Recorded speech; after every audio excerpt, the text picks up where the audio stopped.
you were the first person I thought of.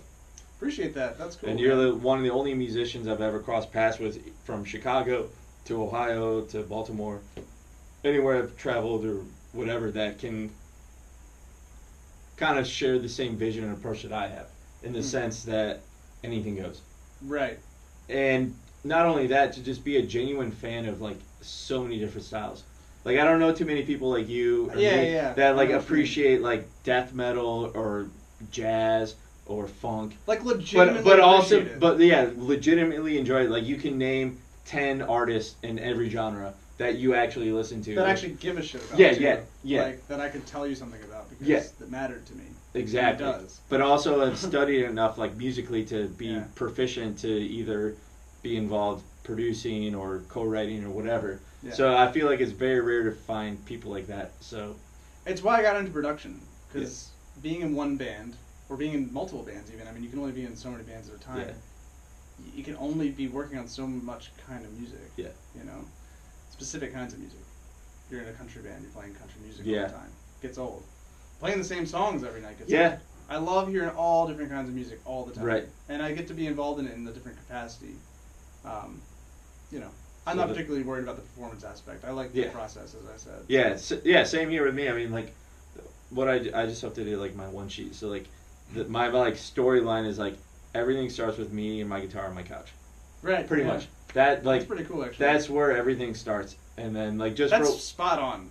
Like just 101, like that riff started with me on my couch, like probably on a Saturday morning or something in my gym clothes, and now look at it. That's the era we live in now, too. So, like, but we couldn't do 20, 30 years ago. But to satisfy like the curiosity of like going through different like musical territories is like so fun for me to do singles right now.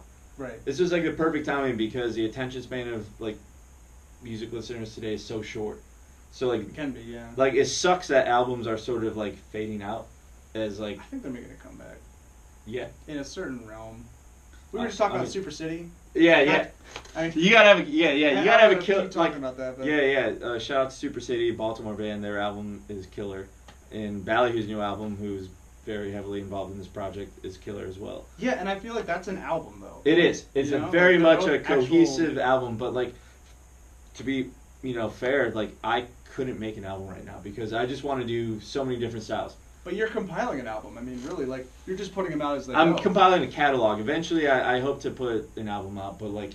I see. Like, could you like? I guess you're not really compiling an album. That would just be like slapping songs on. Yeah, like I don't see moments in time going into 101. But the difference is like your goals are just because you want to experience and experiment. It's not about like I need this single to hit. So exactly. It's just I'm putting myself out there. I'm putting the best content I can. Yeah. And just doing it for the fun of it. It's for the right reasons. It's for the fun of it, and I'm diligent on the marketing and promo and stuff like it. I'd like to take it to the next level if I can and make some money off it. But like at the very least, I can die tomorrow and say I gave it a good shot. Yeah, I mean, and I collaborated with some pretty fucking awesome people. Yeah. And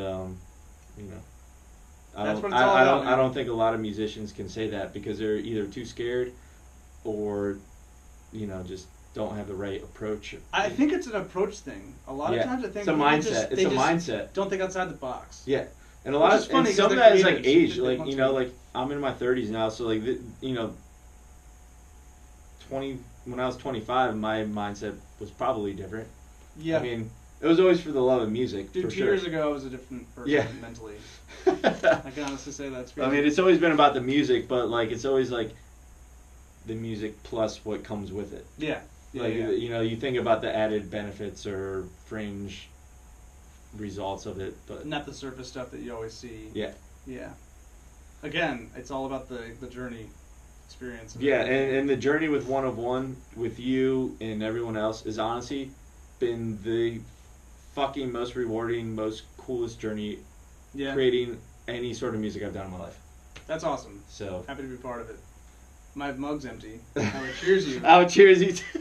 I can still cheers you, I guess. It's probably technically something. We've had a little wine here.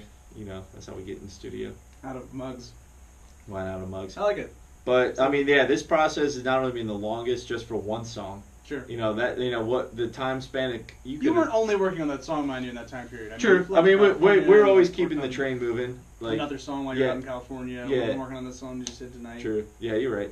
But that's kind of how you have to be though. Yeah. Because when you're relying on other collaborators, you gotta take their schedules in mind and always factor in the delay. Yeah, it's a good skill to have that you can. God, between the horn players, me, Lyrics-born, Peanut, the guys out in California at the studio, that's a lot of people to coordinate between and Donald, get something out. And Donald doing the drums. And who else? Donald, the dudes from Ballyhoo. Yeah. Jesus Christ.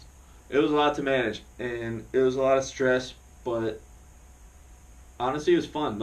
It's like we're saying, I enjoy that journey. It's gratifying when you it doesn't on it too. It doesn't make me mad that I have to coordinate schedule with those people because it's just what I want to do. You know that it's a necessity. Yeah. To meet the ends. Yeah, exactly. But it was a hell of a process, man, and I've never taken on a guest list that big or dealt with that many schedules and dealing with managers. 311, a multi-platinum international band, dealing with their manager and just getting peanuts. And having another life. Of your own. Your fucking life. I'm my own record label, so I work to fund this stuff. So that on top of everything else, but you just make time for it because you like it. Yeah, for sure. So I'm not in it for the money. Yeah. I gave that notion up a while ago. It'd be nice eventually, but it's possible. To be in your 30s and I lost a family member this year, and who was in her 30s as well. Wow. To cancer, and just to see how short things can be cut off. It's just out of blink of an eye. I need to go all in while I can because I'm by the same mindset. I'm just trying to make a lot of music and travel. Yeah. Honestly, that's my goals in life. Just experience. If that's not what it's about, I don't know what is. So on that note, that's a good end. One of One's coming out on October 5th. We just finished instrumentals and guitar tracks for our third song. To date, the release date's to be determined. We got some cool collaborators on board. I'm not going to announce yet, but we're at Right Way Studios, Baltimore, Maryland. This is Nate Lanzino. Look him up if you need some production work. Don't get too busy though, because I still need you. Yeah. I don't want you to get too busy. I gotta book you a month in advance now. It's fine. We'll stay busy. But peace out. Check it out.